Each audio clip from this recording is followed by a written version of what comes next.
I wanted to show you a few things you can think about when assembling your D12 dice bag.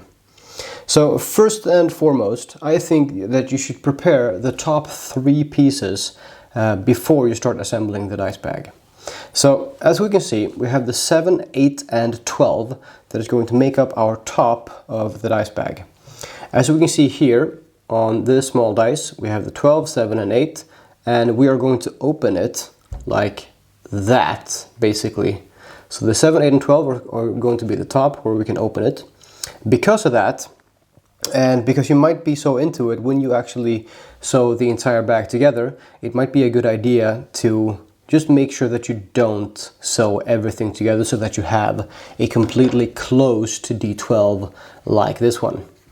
So just to stop yourself from doing that, I think it's a very good idea to sew around the edges of all these 3 pieces before you start assembling the dice bag. So as you can see here on the 7 and 8, we have attached the rivet, we have beveled the inner edges that you can all read about in the instructions that I have in my Etsy shop. And of course the pattern as well. So on almost all of the sides, except the one that is going to be attached to the rest of the dice bag, we have sewed the edges with a simple cross stitch, but I want to show you how you can do that so you can get the best results. So on this 12 here, we are going to make a cross stitch on these sides here, but not the bottom one, because that is going to attach to the dice bag later on. So we can take the 12 piece and we're going to start off by rotating it, because we're going to sew towards us all the way around like this. And because of that, we want the grain side, the pretty side, to be facing to our right, and the flesh side, the not so pretty side, to be facing to our left. The side that we're not going to stitch, we want facing away from us. So we can just put that into our stitching pony, if you have one. If you don't, you can perfectly, just as well sew this by just having it on the table. But we have also our thread. In this case, 1 thread, 2 needles. We're going to do a cross stitch like I mentioned before. The first thing we're going to do is just run the thread through, even it out. There we go. Once that is done, we are going to, let's even it out again. We're going to go over this twice so that we have circled around this edge 2 times. Why we do that is because we're going to do that later on as well when we end the stitch. If we have a look at the number 7 here, I started sewing on this side. I ran over it twice with the thread, because then it looks the same as on the side where we're going to finish it, because we're going to tie it off on the inside here later on. So then it looks the same. Otherwise, it would not have this thread going around here. It would just be plain cross stitch, and then the thread would be on the other side here, which I think looks nicer when it is uniform on both sides. You don't need to do this, but I think it looks better. So let's just take the thread, center it, left side goes into the same hole again. We pull it slightly closed like this. Now we have 1, and then we take the other side, the right one, going into the same hole again, pull it closed. Now we have our 2 loops. There we go. Just pull on that slightly. Now what you can do is basically start from whatever hand you want. I think that you should always have the same habit, because your stitches will look the best if you do the same thing over and over again, no matter if it's a regular saddle stitch or a cross stitch. And normally I think that you should have the pretty side to the right, the flesh side to the left, and always start with the left hand. So that is what we're going to do now.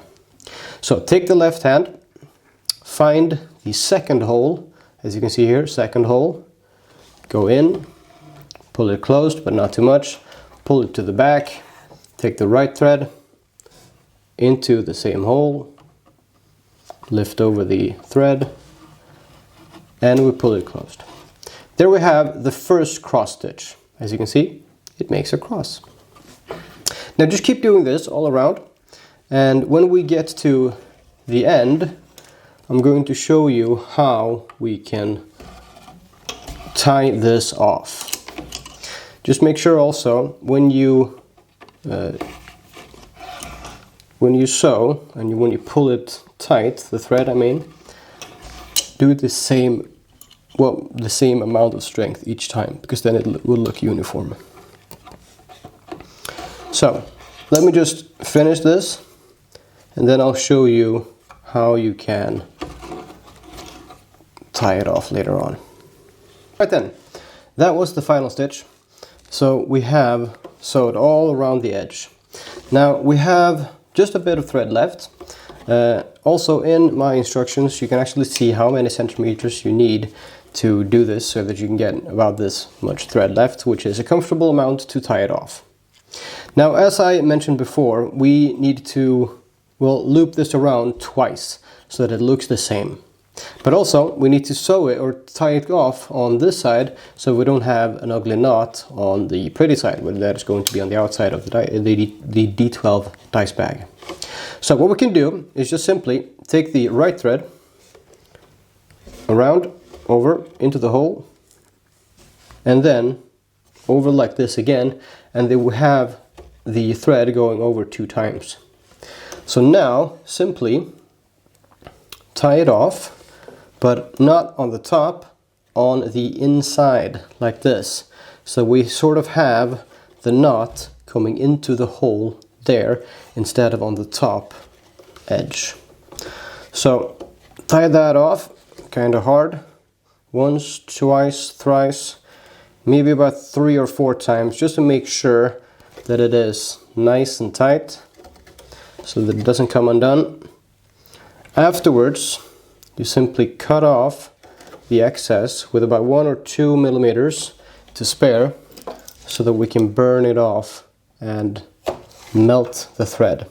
This is a plastic polyester thread, polyurethane, plastic thread, and because of that we can melt it. If you're using a natural thread, then you can't really do that. You can just leave it as it is. There we go. Melt it a bit and push it closed, or push it. There we go. That's it. As we can see, we have a beautiful number 12 on the D12 dice bag, and because we have all these 3 pieces now, we can start assembling the dice bag, which is going to be really fun. Another thing that is good to do now is that in the same fashion as you did on the top pieces, where you sewed a cross stitch along the edges so that they don't attach to anything else because they're going to be open there, you can do the same thing on the pieces that are pictured here. So the number 2, number 3, and number 9, along the edges that are marked in red, you can also just sew along the edge there, because they're not going to be attached to anything later on, because this is where the top pieces actually meet the rest of the D12. And just to avoid any confusion later on, it is a good idea to sew along these red edges now, so that it is easier for you to assemble everything later on. These are not going to be shown with the edges sewn in the video, in the rest of the video, but it is going to be mentioned later on that it would have been a good idea to do now, so I'm adding that you should do that now. So when it comes to assembling the D12 dice bag, there are a few tips that I think you should consider. First of all, I think you should take all the pieces and put them in 3 different kinds of sections. You have the bottom, the middle, and the top. What I mean by that is that if you have a look at a regular D12, you can think about it like it has 3 parts, because that will make everything easier when you assemble it. So for example, if you have a look at it and we find number 12, we have that one, we have the 8 and the 7. So this is going to be the top pieces that we have right here, because the top is going to open like that so we can get to our dice. So these edges that we've sewn before, you know, they are not going to be sewn together because they are going to be able to be opened here in this section right here. If we take our fingers on the top pieces and we turn it around all the way upside down, we have the 6, the 5 and the 1, which is then going to be the bottom that we have right down here. Whoops. And then if we take our fingers, if we take our fingers and put them on the top and on the bottom pieces, we can see that we have a clearly defined middle. So we have, for example, the 9, the 10, the 2, the 4, the 3, 11, and then 9 again, which are these pieces right here. So just because it can be difficult when you assemble the D12, this is a small one that I made before, say that this is the top, and you start, for example, with the middle, and then you add some top pieces, and then you add some more middle pieces. It can be difficult to reach into the dice bag to sew on the bottom last. Don't do that. Instead, work your way up from the bottom with the 6, 1 and 5 if you want to follow a real D12. If you don't, you can just add it whatever way you like, but add these pieces last. But if you start with the bottom pieces, for example, in this case, the 6, 1 and the 5, you have in the beginning what is basically a bowl, and then you can just add middle pieces and then the top pieces, which is going to make your life easier. So if we have a look at the bottom, I have a few specific tips on how you can sew this together, because it might make everything easier. So we have the 6, the 1 and the 5. If we start off, for example, by adding the 6 to the 1 along this seam right here, you can then go up like this, add number 5 to number 1. Then you have 2 seams right here. Then you can either end the stitch here, tie it off, cut it off and end it right here, because then you can easily add 6 to 5, and then you can just keep on going, adding the middle pieces as you go. If you don't want to do that, if you, for example, want to start off by adding the 6 to the 1 along this seam, the 5 to the 1 along this seam, and you really don't want to tie it off because you want to add more pieces, you can do that. Just make sure that you sort of know what you're doing and that you have the 6 in mind, or this seam right here in mind, so that you don't forget it later on. So, for example, along this seam 6 to 1, along this seam 5 to 1, and if you want to continue, you can go 5 to 10, for example, along this seam, continue on 5 to 9 along this seam, 5 to 11 along this seam, and then 5 to 6 along this seam, because then you have all the bottom pieces and you just also added the 10, the 9 and the 11, which is going to be the middle part. You can do that if you want to, just to go around and have all of the bottom pieces sewn closed along these 3 seams. If you want to do it the easiest way though, just, to keep everything in check, add 6 to 1 this seam, add then 5 to 1 this seam, tie it off, start here again, 5 to 6 along this seam, and then you have the entire bottom in one piece, and you can start by then adding 11, 3 and so on along the middle part. Try that out. I'm going to show you how I do it, just to demonstrate. So now it's time to start to assemble the D12. Like I mentioned before, we have a look at the bottom. We have the 6 and the 1, and I've placed them in the correct way because I want it to look like a real D12. I've taken some thread, 2 needles, like before, center them, and when it's time to sew the D12 together, I forego the stitching pony because I really don't think it's necessary, and it might actually be a bit easier to just leave it. But instead, I also take the left thread, like we did before, start with that. We put it into this hole, pull it just slightly, and then out again to the back. We take the right thread into the same hole that we just came out of, and then out that hole. here we have the beginnings of our first stitch. Now it's going to be a bit messy. It's not going to sit together right now because we don't really have that much thread to hold it together just yet. But if we pull on it slightly, it is actually helping a bit to keep everything closed right now. Now, because we beveled the inside edges before, like it is mentioned in the instructions, that is up on my Etsy shop, by the way, we can see that we have a nice, well, it's not blocky, and we can see the way that this wants to go. It's not blocky in the sense that we don't have two straight edges. We instead have beveled them so that they sit together nicely like a D12 should. Like that, which is very good, instead of blocky edges. So we just do this same thing all the way around so that we can finish this seam right here. So start with the left and then continue on with the right, and as you go after each cross, I think you should tighten it so that the stitches all look the same, and then they will look very nice, and it will keep together, or keep the entire dice together beautifully when you're done. So make sure that the edges are aligned all the time, so we can see that we have one, there we go, that's a bit better. And this becomes much easier when you have done a few stitches so that the the pieces are held together more tightly. Also, instead of just pulling on both threads at the same time, a few times you want to pull on one at a time, because that will actually help making the stitch sit even tighter than just pulling on both.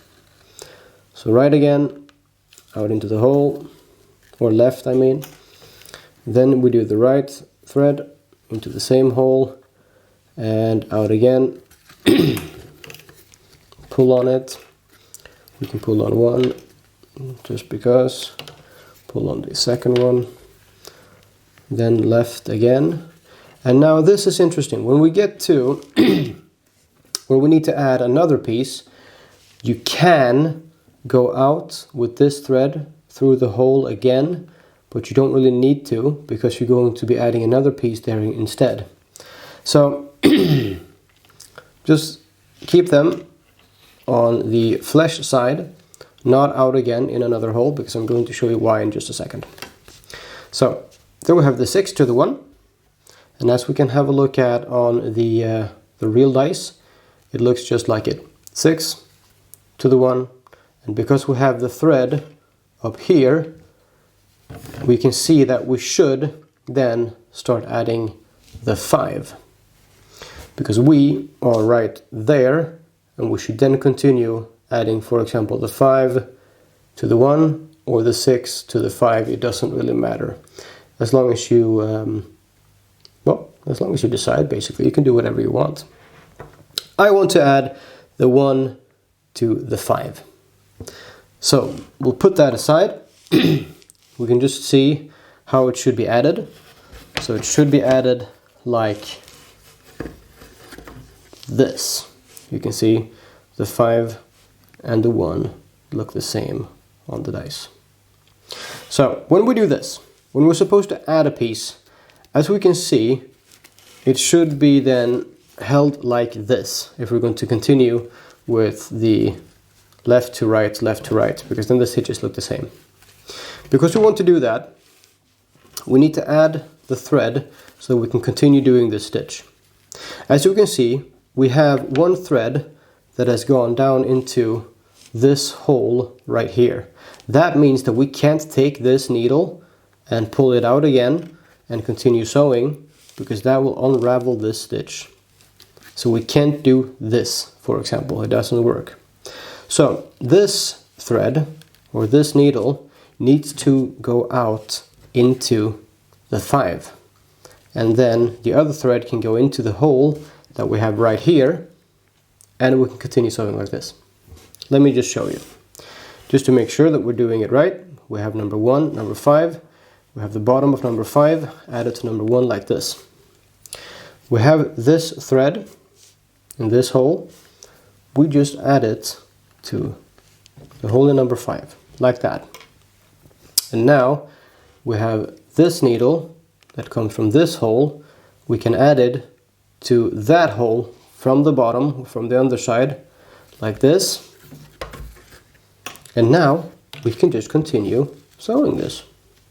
Look at that. So we pull on this tight just to make sure that the stitches haven't loosened up a bit. We hold on to it. We start with the left one again, like we did before, this one, into the hole, out the hole. There we go. And we take the right thread into the hole and then out that hole. So now we can just continue doing this. And if you keep this in mind, when you sew everything, you are going to end up with a beautiful D12. Just make sure that you add the correct pieces to their correct places if you want it to look like a real D12, and keep doing it like this all the way around and you'll be fine.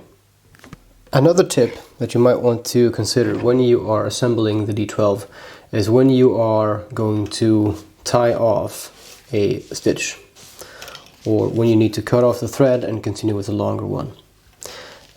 Just a tip, if you don't think that the thread that you have is going to be enough to add another piece, or if you think that it's just barely going to be enough, it is better for you to just stop it, tie it off, and add some more thread and continue going. Why? Basically because thread is cheap, your time is not. So when you need to tie off a thread, just leave it with the needles coming out of the flesh side, because this is where you're going to tie it off so that you don't have the knot on the outside. Just make sure that you have pulled on the thread so that the stitches are nice and tight, and then you are just going to, like we did before, tie a few knots and cut it off and melt it, push it down a bit. If it's a polyester thread or a plastic thread, then you can just push on it and no one will know unless they look very carefully inside the D12. So tying it off a few times, pulling on it kind of tight. We can see that it is nice and tight, good stitches all around. We cut it off, cut the thread off, like that. There we go. As you can see, we have a few millimeters left. You can have slightly less if you want to. And then when you are going to melt the thread, don't do it like this, because then you might let the flame lick the leather and that might make a mark. So instead, try to have as little leather above as possible. Sometimes you can't really do that, but you know, the times when you can do that. We melt it a bit, push on it, watch your fingers so that you don't get burning plastic on you, and push it down, and that's it. And now you can just continue adding more thread. But as we can see, we have almost attached the bottom pieces, and this is what the bottom is going to look like. So now what I'm going to do is continue sewing the 5 to the 6, and then I'm going to start adding the middle pieces around the D12.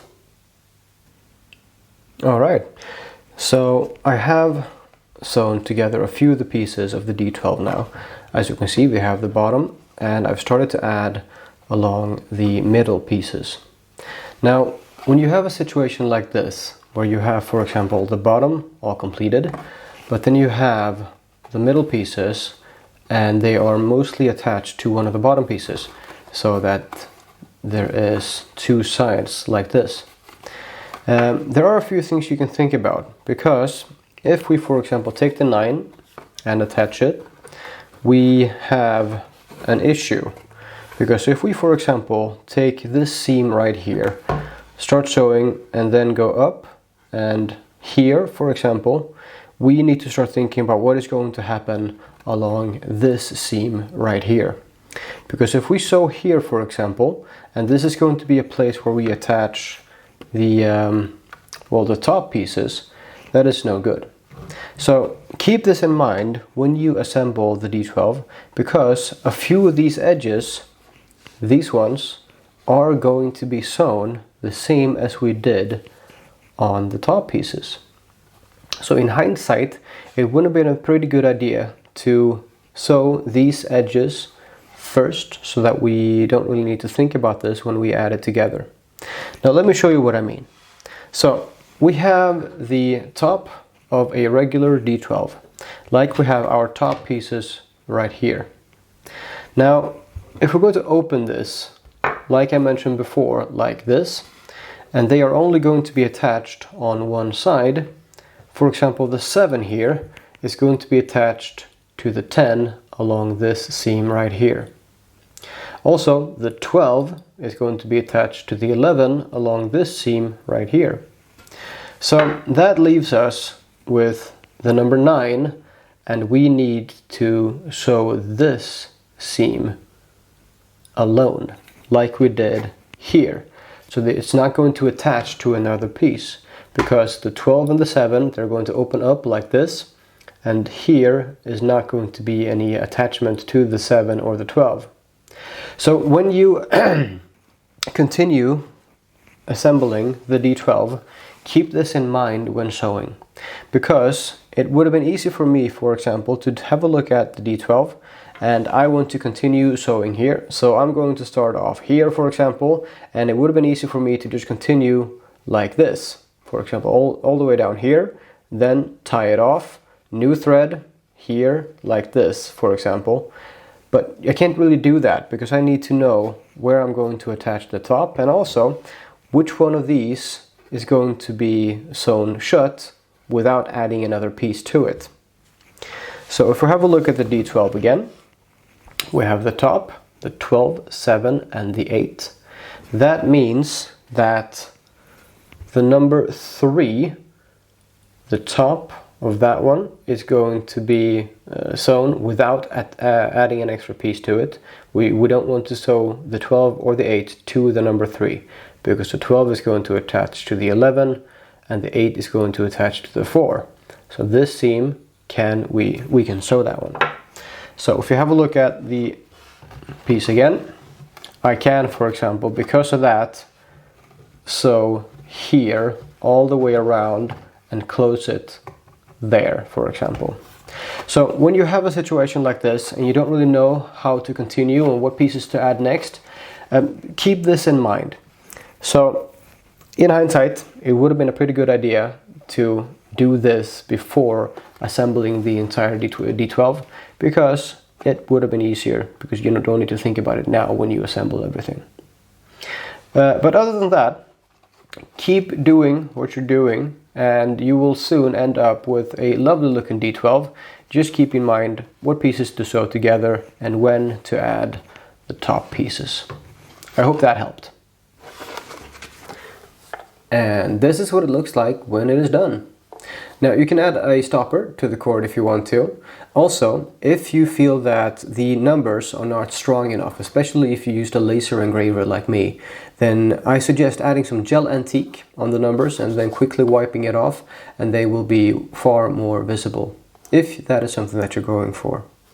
Now I filled this and it holds about 140 dice, which is quite a lot, even though you always need more dice.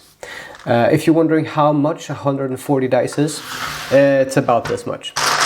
So quite a bit. Now, if you watched this video and you found it helpful in making your D12 dice bag, then I'm happy I could be of service. If you watched this video without having purchased the pattern with the step-by-step instructions with pictures, but you're interested in making one, there's a link down below to my Etsy shop where you can have a look at the pattern and the instructions. Thank you for watching and see you in the next one.